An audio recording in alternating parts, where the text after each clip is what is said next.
La pointe de la lance. 2 janvier 2013. Parole de Yahushua à sa messagère, Julie Wedby, traduite et lue par Justine.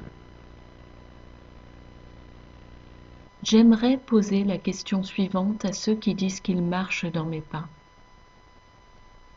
Lorsque vous êtes confrontés à des épreuves et des tribulations, lorsque des situations qui semblent insurmontables se présentent à vous, quand ceux que vous aimez vous offensent, vous trahissent, vous insultent et vous condamnent,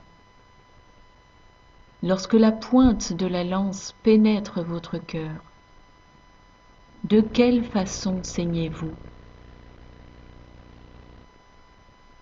Répondez-vous à l'amertume par l'amertume? Ripostez-vous avec colère et jalousie?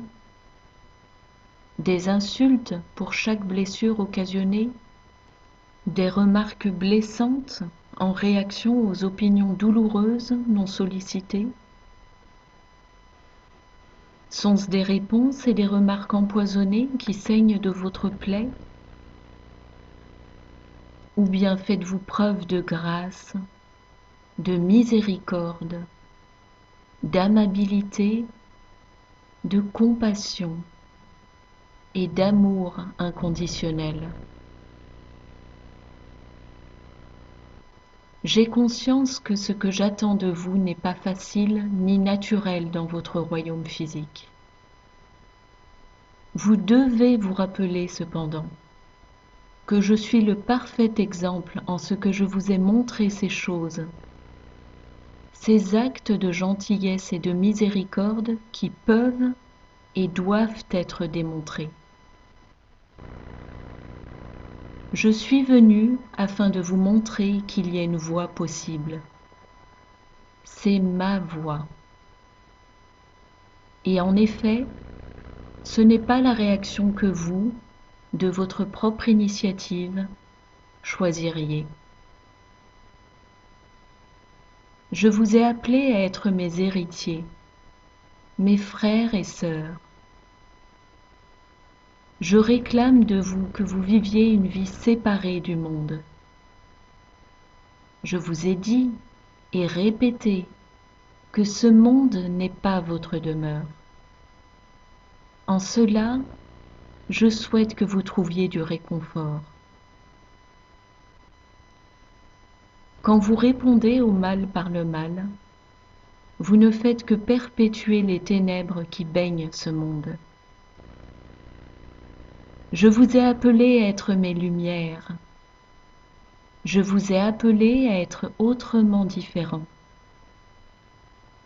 Je vous ai appelé à instaurer mon royaume sur cette terre. Montrez à ces âmes perdues qu'il y a de l'espoir, que tout n'est pas perdu.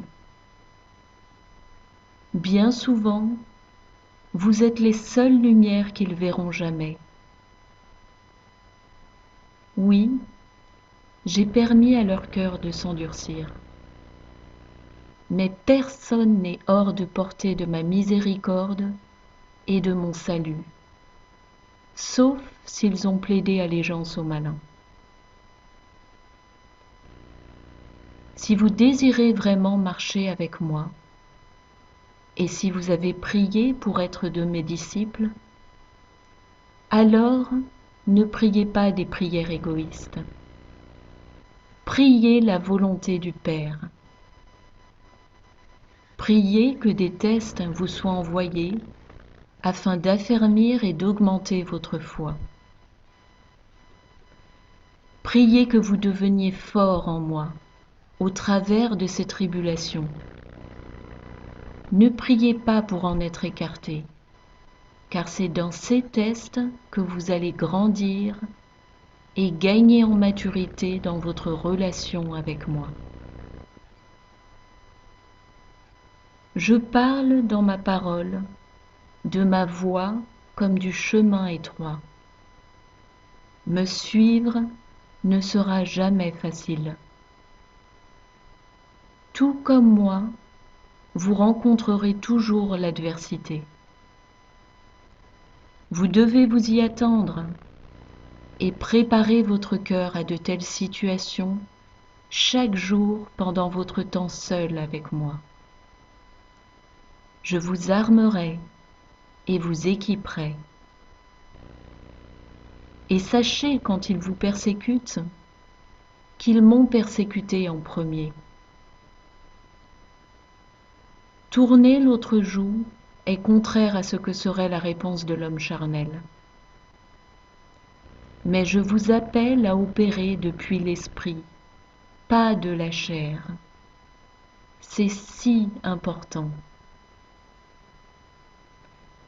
Ma parole vous enseigne également que je suis venu pour créer la division et que cela va commencer au sein de vos familles. Me choisir moi et moi seul conduit souvent à la séparation d'avec vos proches.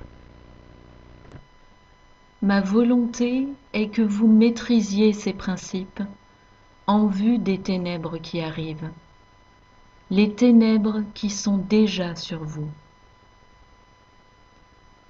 Mon chemin, mon esprit, mon sang, mon sacrifice.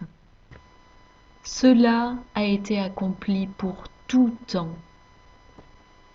Réalisez cela et réalisez à quel point mon cœur a saigné un amour inconditionnel pour chacun d'entre vous. À la pointe de la lance saigne de l'amour. L'agneau qui fut mis à mort.